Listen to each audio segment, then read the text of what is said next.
السلام علیکم۔ اگر تمہارے رزق میں سے دوسروں کی ضروریات پوری ہو رہی ہیں تو اللہ کا شکر ادا کرو، تم خوش نصیب ہو۔ یہ بات اگر سمجھ میں آ جائے، کوئی بھی مشکل زیادہ مشکل نہیں لگتی۔ جو اللہ تعالیٰ سے رو کر مانگتا ہے اسے بعد میں رونے کی ضرورت نہیں پڑتی۔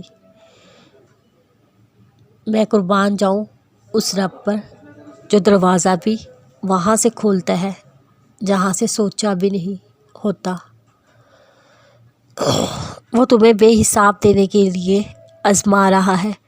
وہ تم سے اتنی محبت کرتا ہے، تمہیں اس کی مقدار معلوم ہو جائے، تمہارا جوڑ علیحدہ ہو جائے اس احساس محبت سے، بس تم ایک کام کر لو، ایک بات مان لو، راضی ہو جاؤ، دل سے نکلتی ہوئی آنسوؤں میں راضی، اللہ کی مصلحتوں پر راضی، بس جھک جاؤ، کیونکہ جو جھک نہ سکا وہ نہ پا سکا۔ دل دکھانے پر بھی جو شخص آپ سے شکایت نہ کرے، یقین کیجئے اس شخص سے زیادہ محبت آپ کو کوئی نہیں کر سکتا۔ اخلاق کا اچھا ہونا اللہ سے محبت کی دلیل ہے۔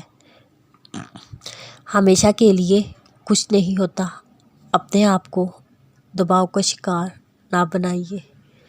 کچھ بھی ہو، حالات کتنے بھی برے ہو، اچھا وقت آئے گا انشاءاللہ، اور ضرور آئے گا۔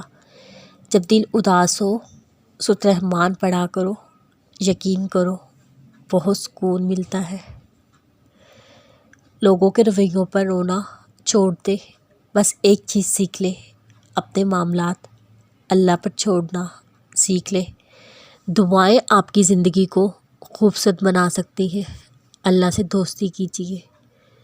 دل میں محبت ڈالتا بھی اللہ ہے اور نکالتا بھی اللہ ہے۔ دل میں اللہ کے ساتھ کا احساس زندہ ہو، کندھوں پر رکھے غم کے پہاڑ بھی ہلکے ہو جاتے ہیں۔ صرف یہ دو کام کر لو، اللہ کے قریب ہو جاؤ گے۔